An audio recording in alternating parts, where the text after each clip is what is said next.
Just shut up and make some food or something. My husband decided to live with his sister-in-law without asking me, and said that to me. He doesn't listen to my opinion at all. What did I even like about this person? Afterwards, his bigamy was revealed. You're the best, so why not? He said, and my sister-in-law responded, Don't complain about small things. And she acted as if I was being selfish. I can't take it anymore. I left the house without saying anything to the two of them. I'm looking forward to seeing how they will react to the hell that awaits them from now on. My name is Nancy, and I am 28 years old. My husband Jackson and I were classmates in college. We didn't have any interaction at first, but I fell in love with Jackson, who was the star player of the soccer team at first sight. Eventually, we were introduced by a mutual friend and became friends. Later on, I continued to pursue him, and when I confessed to him, despite it being a long shot, he agreed to be with me. I remember being so happy that I felt like I was about to faint at that time. Jackson was the classic follow-me type of guy. It seemed like he would become a bit of a controlling husband after we got married. However, I've always been the type of person who likes to follow a man, so I love that aspect of Jackson. I thought it was wonderful that he always decided on the location for our dates and what we would do together, and I found him to be a reliable and nice person. Since I pursued him and he agreed to be with me, I always tried to please him. Eventually, we continued dating after graduation, and after working for a while, we decided to get married. After we got married, Jackson turned out to be the classic controlling husband that I had imagined. In fact, he was quite thorough in this regard. Jackson never does any housework. Instead, he gives me instructions with just a few words like coffee or food. I prepare breakfast every day, including Jackson's favorite salad. I also pack his lunch and everything he needs for the day in his bag, then see him off at the door. When he comes home, I go to the door to greet him, take his bag and suit off, and that's how our life is. It's a life where I see him off at the door and greet him at the door. I wasn't allowed to choose what to watch on TV, and it was always Jackson's favorite programs that we watched. When I brought dinner, he always started eating before me, leaving me with the leftovers. When I talked to my friends about this, most of them laughed and made comments like, "You're really putting up with a lot." Or what? I'd be so disappointed in a husband like that. To be honest, even though we were both working and I was also taking care of the household, this lifestyle was a bit difficult. But we were able to spend time together and get along well, so I thought this kind of marriage was okay. I've always been someone who liked taking care of others, so even while picking up socks that Jackson left lying around, I felt happy with this kind of life. This went on for about 6 months. I was starting to get used to being married to Jackson when I began to want children. However, my husband had been going out more and more, saying that he was busy with work, and he didn't agree to have children. You know how busy I am with work these days. Of course, I want to have kids someday, but I'll decide when the time is right. Just wait for me to decide without saying anything. After he said that, I didn't bring up the topic of children again. One day, my husband came home looking very unhappy. When I asked him what happened, he said, "I got into a fight with my boss today and got fired." My husband has always been a bit short-tempered and quick to pick fights, even in college, when he got into some trouble because of it. But I never imagined that he would do something like this as a working adult, so I was at a loss for words. I didn't understand. My husband. Annoying bosses who can't do their jobs are total assholes. Well, I'll find another job, and won't worry about it. I just kept quiet as my husband said only that and started watching TV. Well, if that's what my husband thinks. Up until then, my husband basically never listened to my opinion or consulted with me. I I had never heard him talk about having issues with his boss before, so it came as a surprise to me. However, I decided to support him in his job search without criticizing him. But even after losing his job, my husband just lazed around the house and showed no signs of looking for work. And despite being unemployed, he didn't help out with any household chores. I was left alone to work hard on both my job and housework with a non-working husband at home. However, due to the existing relationship, I couldn't bring myself to say to my husband, "Since you're not working, could you at least do some housework?" I am currently trying to find a topic to talk about. "How's your job search going?" I asked. What? Are you rushing me? After being told that in an angry tone, I became unable to bring up the topic of job hunting anymore. As I spent some time wondering what was going on, I began to feel a certain discomfort. Since there was no indication that my husband was looking for a new job, I assumed he was home all day. However, when I came home from work, my husband was indeed at home, but there was no sign that he had been spending time there. There were no signs of him using the kitchen, toilet, or bathroom. There was no evidence of him using any dishes either. Since my husband never does any household chores, there should be dishes left behind if he had eaten something. There were no water droplets in the bathroom, and there was no change in the food in the fridge. I felt like my husband hadn't been home all day. And my husband looks terribly tired, even though he must not have done anything all day. Feeling uneasy, I thought, maybe I'm just assuming and he's actually job hunting. I thought this way. Or maybe even if he's at home all day, he might be tired from something. I tried to think that he might have gone out and found something to distract himself. As I was going about my daily life like that, one day, my sister-in-law Mia suddenly showed up at our house with a large package. And with one sentence, "I'll be with you for a while," she burst into our house with a large package.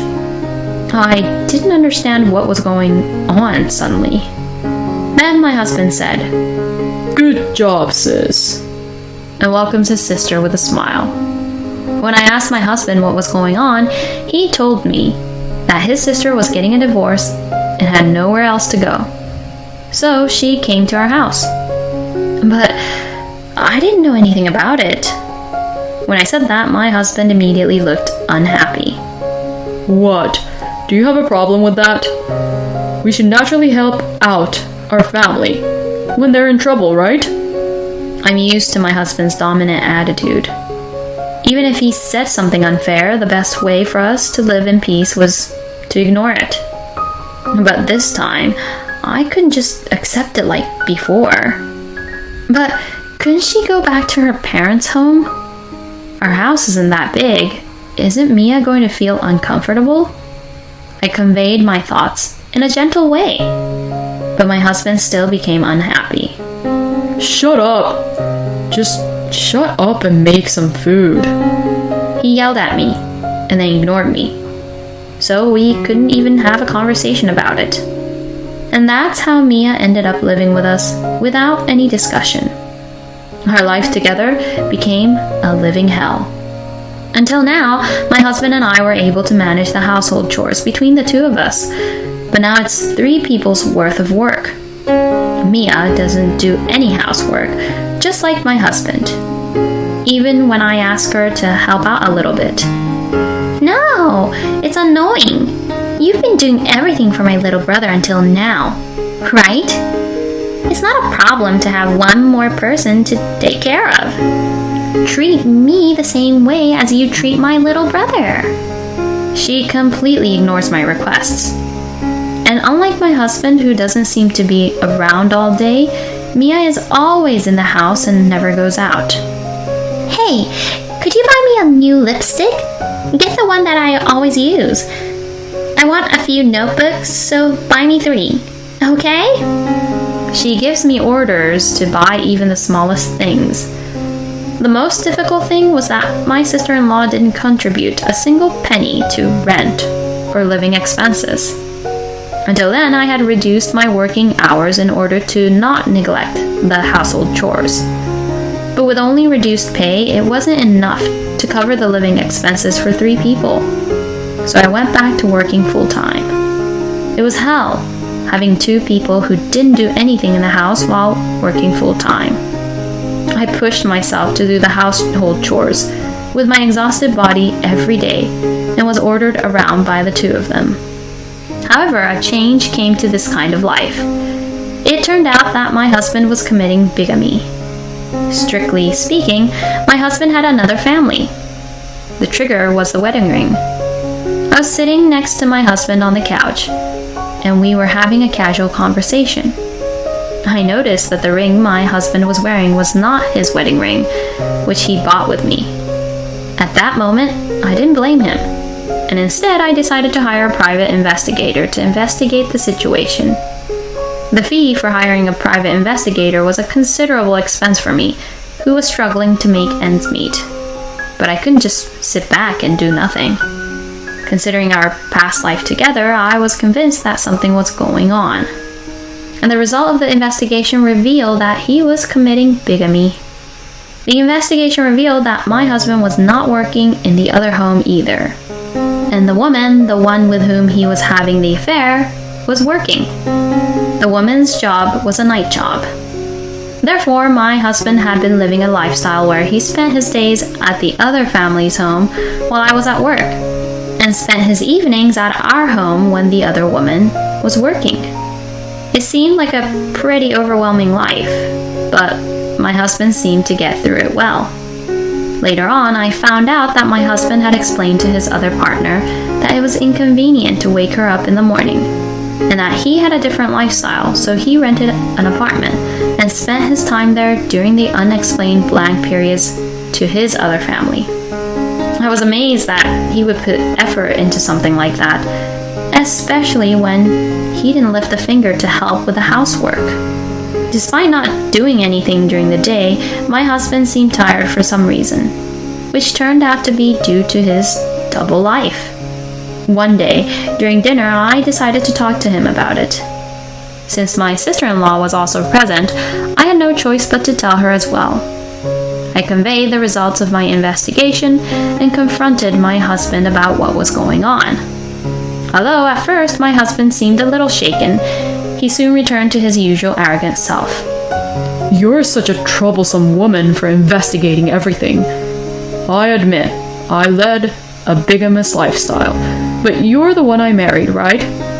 You're the first wife, so what's the problem? He said, trying to justify his behavior. Why did you do something like that? When I asked him, my husband replied bluntly, I liked you both equally and couldn't choose. What else could I do?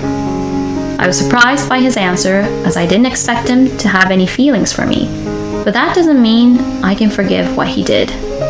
Then my sister-in-law interrupted. Hey, isn't it annoying that you make such a fuss just because he had another household?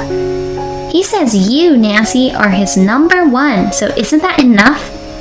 Just keep doing your job as a housekeeper like you did before. I wondered why I had to endure such treatment from my sister-in-law. Seeing me staying quiet, Jackson said, Hey, you get it now, right? Well, I can't do it right away, but eventually we'll just have our own home. Once I get a job, I won't be able to stay with the other family anyway. I reached my limit of patience towards my unrepentant husband and my sister-in-law, who, despite being an outsider, talked down to me with her arrogant attitude. I received the results of the investigation, and there was actually something else I wanted to say to the 2 of them. However, I felt that it wouldn't be wise to say it at that moment. I don't want to continue the conversations with someone who looks down on me and treats me like a fool. I had come to feel that way. I've had enough, I muttered, and the next day, without saying anything to the 2 of them, I packed up my minimal belongings and left the house. After leaving home, I spent my time relaxing at my parents' house. During my marriage, my parents were worried about my husband's strong and overbearing attitude and were somewhat against the marriage. However, I insisted that everything would be fine and married my husband somewhat forcefully. Because of this, I found it difficult to confide in my parents about the struggles in my marriage. However, when I honestly talked to them about this incident, they warmly welcomed me. In fact, my father scolded me for not consulting with him earlier. Then, my husband and sister-in-law came to my parents' house. Since I didn't want to invite them in, we talked at the entrance. My husband was furious and yelled, "What the hell are you doing? Why are you telling her?" I firmly replied, "Since you're also deceiving the other person, it's obvious that you have to tell her. It's really pitiful for the other person who thinks that she's married to you." After receiving the results of my investigation, I called my husband's mistress and talked to her. At first, she couldn't believe it, but when I showed her photos and explained my husband's lifestyle here, she realized that there were many things that matched up, and she believed me. She seemed very shocked. Then she said, "I'm sorry for not knowing. I will break up with Jackson. I was already dissatisfied with him as I was the one working and supporting the household while he acted like a lord and did nothing." And then she left. I told my husband, "I heard various things about when you started dating your affair partner and when you proposed to her. I even went to your workplace and asked around, and there were various things that matched up. You didn't quit your job because you had a fight with your boss, but rather you quit to somehow balance your double life, right? I really can't believe it. You never had any intention of finding another job, did you?" After I said that, my husband had an indescribable expression on his face. "Well, yeah, I was planning on continuing that lifestyle for a while," my husband said with an unconvincing tone. I piled on more. "You originally said that you found work troublesome, right? You said you liked both. In the end, you just wanted an easy life, didn't you? Having a double life may be a bit tough, but it was better than working, right? You could go back and forth between two households without doing any housework. Not wanting children was because it would make this lifestyle difficult, wasn't it? You were already cheating on me when I said I wanted children.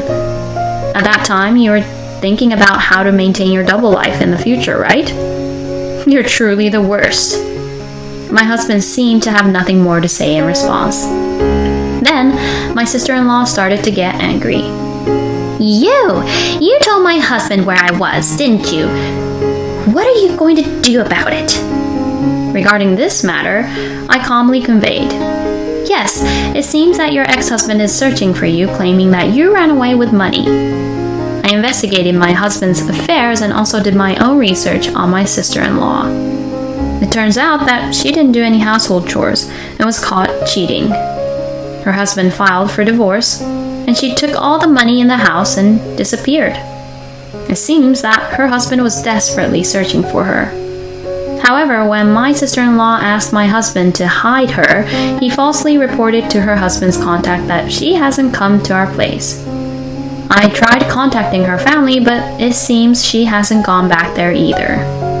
This is the reason why my sister-in-law never left the house. I revealed the truth to my husband's other family and my sister-in-law's husband as a revenge against the two of them. When they both kept complaining at our doorstep, I told them that I would call the police if they continued to stay there. They panicked and left. Regarding what happened afterward, it seems that my husband was sued for marriage fraud by his mistress for consolation money. Of course, I also demanded consolation money from my husband for his infidelity. My sister-in-law also ran away again, but eventually she was found and was required to pay consolation money. It appears that my ex-husband and my sister-in-law continued to live in the same house that we used to live in. However, as they are both unemployed and paying consolation money, they can no longer afford the rent. They had a hard time finding a new place to live and ended up homeless. My ex-husband eventually found a part-time job, and they moved into a rundown apartment, but their financial situation remains difficult. They have never done any household chores before. As a result, the house is in complete disarray and has become like a hoarder's house. I received a contact from both of them again. They said they were sorry and wanted me to come back. However, I declined their offer. Currently, I am still living comfortably at my parents' house. Even if I meet a good partner in the future, I want to carefully choose someone who will not confuse being a dominant husband with being selfish. Thank you for watching.